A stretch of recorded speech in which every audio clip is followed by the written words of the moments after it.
Oke, selamat datang di sesi deep dive kita. Ya, Kali ini Anda membekali kami dengan panduan teknis penggunaan ruang murid. Ini dokumen resmi yang baru diperbarui ya, dari Kementerian Pendidikan Dasar dan Menengah. betul sekali. Ini update per September 2025. Nah, misi kita bersama nih, membedah platform ini dan menyajikan fitur-fitur paling penting untuk Anda. Siap. Jadi, kalau kita lihat gambaran besarnya dulu, ruang murid ini diposisikan sebagai, semacam teman belajar digital. Teman belajar digital. Iya, sekaligus juga sumber inspirasi. Tujuannya cukup jelas sih, pengen memperluas akses materi yang berkualitas, terus meningkatkan efektivitas belajar, dan, ini penting, secara konkret mendukung program wajib belajar 13 tahun. Oke, Jadi ini lebih dari sekedar portal informasi biasa gitu.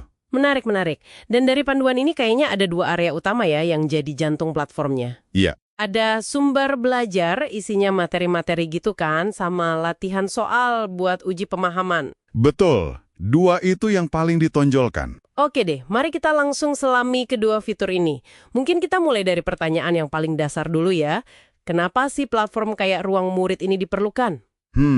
Panduan yang Anda berikan ini kan menyoroti kebutuhan akan variasi ya dan penyegaran dalam belajar. Apalagi kalau udah mulai jenuh. Iya betul. Ini kan langkah digitalisasi pendidikan yang, signifikan ya. Dan penting nih, katanya disediakan tanpa biaya. Tepat sekali. Kalau kita lihat di panduannya, ada 3 prinsip dasar yang diuraikan. Pertama itu digitalisasi. Biar akses sumber belajar jadi lebih praktis, lebih ringkas. Oke. Kedua, materinya itu sesuai kebutuhan. Jadi nggak cuma buat murid, tapi juga relevan buat guru. Jadi dua arah ya. Ya, dan yang ketiga, upaya menciptakan pembelajaran yang menyenangkan. Nah, yang juga patut dicatat itu landasan hukumnya. Disebutkan di panduan mulai dari UU Sisdiknas sampai Permendikbudristek terbaru. Oh, jadi payung hukumnya kuat ya. Kuat! Ini kayaknya sinyal keseriusan pemerintah buat inovasi pendidikan digital ini. Oke. Terus gimana cara aksesnya kalau mau coba gitu? Nah, ini juga dijelaskan cukup detail, ada banyak opsi ternyata. Oh ya, Anda bisa buka lewat browser internet biasa, di komputer atau di HP juga bisa. Alamatnya rumah.pendidikan.go.id. oke, standar lah ya kalau itu. Iya, terus ada juga aplikasi mobilenya.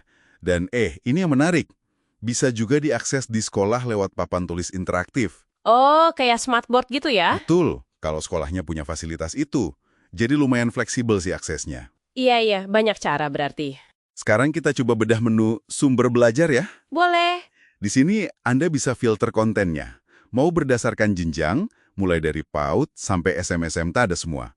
Terus pilih mata pelajaran yang spesifik. Lengkap ya berarti? Lumayan.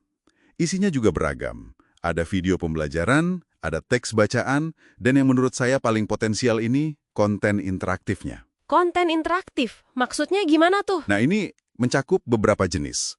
Ada game edukasi, terus materi interaktif biasa, sama satu lagi laboratorium maya atau lab maya. Lab Maya, wah kedengerannya canggih. Kayak simulasi gitu. Persis, simulasi laboratorium virtual. Ini kan bagus banget ya, bisa nurunin hambatan biaya sama akses buat eksperimen sains yang mungkin kompleks atau butuh alat mahal. Betul banget, nggak semua sekolah punya lab lengkap kan? Nah, itu dia. Tapi perlu dicatat juga sih, di panduannya disebut kalau ketersediaan konten interaktif ini masih bertahap. Jadi mungkin belum semua mata pelajaran ada lab mayanya saat ini. Oke, bertahap ya. Tapi potensinya besar.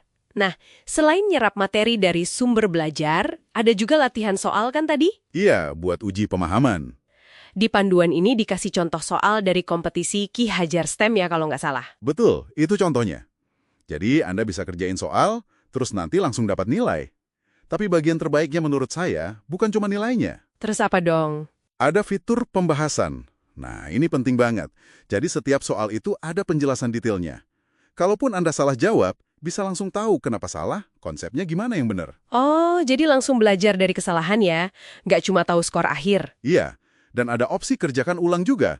Jadi bisa dicoba terus sampai mahir. Mantep nih. Fitur pembahasan itu, menurut saya, krusial sih. Ini yang mengubah latihan soal dari sekedar alat ukur jadi alat belajar aktif. Fokusnya jadi ke pemahaman konsep, bukan cuma ngejar skor. Setuju. Terus, panduan ini juga nyebutin ada tautan ke simulasi tes kompetensi akademik, TKA. Oh, TKA, buat persiapan masuk kuliah gitu ya? Bisa jadi.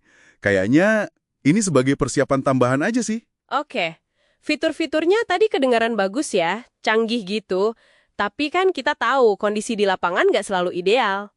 Betul. Panduan ini nyinggung nggak soal tantangan kayak misalnya nggak semua sekolah punya banyak komputer atau koneksi internetnya nggak stabil.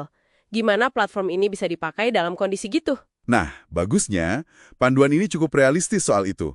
Mereka ngakuin ada tantangan itu, tapi juga nawarin solusi praktis. Salah satunya model namanya Station Rotation. Station rotation. Kayak gimana tuh? Idenya gini, kelas dibagi jadi beberapa stasiun atau pos belajar gitu.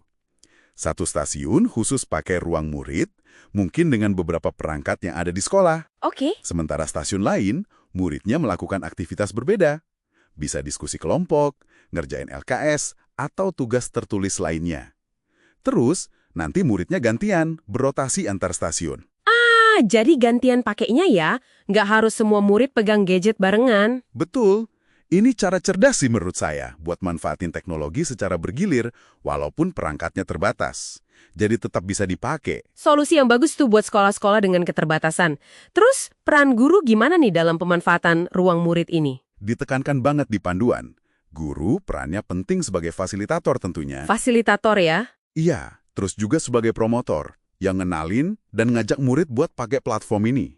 Dan gak kalah penting, guru juga diharapkan jadi eksplorator. Maksudnya eksplorator? Ya ikut nyoba-nyoba juga fiturnya, cari tahu mana yang paling cocok buat kelasnya, gitu. Oke, jadi guru juga harus aktif ya. Nah, kalau misalnya ada kendala nih pas pakai, entah guru atau murid, ada tempat bertanya atau cari bantuan nggak? Ada. Disiapkan 2 kanal utama, namanya pusat informasi sama pusat bantuan. Bedanya apa tuh? Pusat informasi itu isinya lebih ke artikel panduan, FAQ, tutorial gitu. Kalau pusat bantuan, itu buat kalau ada kendala teknis spesifik. Bisa lapor atau tanya langsung ke tim supportnya. Oh, oke. Dan itu bisa diakses dari platformnya langsung? Iya, harusnya bisa diakses langsung dari dalam platform ruang murid itu sendiri. Sip. Berarti dukungannya juga dipikirkan ya? Kayaknya gitu. Jadi, kalau kita simpulkan dari panduan teknis yang Anda bagikan ini, ruang murid ini kelihatan kayak sebuah upaya membangun ekosistem pembelajaran digital yang cukup komprehensif ya? Bisa dibilang begitu. Aksesnya dipermudah, materinya dibikin beragam, terus ada mekanisme umpan balik langsung lewat latihan soal, plus pembahasannya. Iya, ini memang sebuah alat bantu belajar mandiri yang potensinya besar sih kalau semua fiturnya berjalan optimal ya. Betul. Mungkin satu pertanyaan reflektif aja buat Anda renungkan dari sumber ini. Boleh apa tuh? Ketika akses ke materi belajar mandiri yang terstruktur kayak gini makin mudah, kira-kira gimana ya dampaknya ke perkembangan rasa ingin tahu intrinsik murid, rasa penasaran alami mereka gitu? Menarik pertanyaannya. Akankah platform semacam ini benar-benar bisa mengubah cara kita belajar secara fundamental? Jadi bukan cuma sebagai pelengkap instruksi guru di kelas aja. Wah, iya ya. Apakah ini akan mendorong kemandirian belajar yang sesungguhnya? Atau malah sebaliknya? Nah, itu dia. Sesuatu yang menarik buat dipikirkan lebih lanjut mungkin ya dari apa yang ditawarkan panduan ini.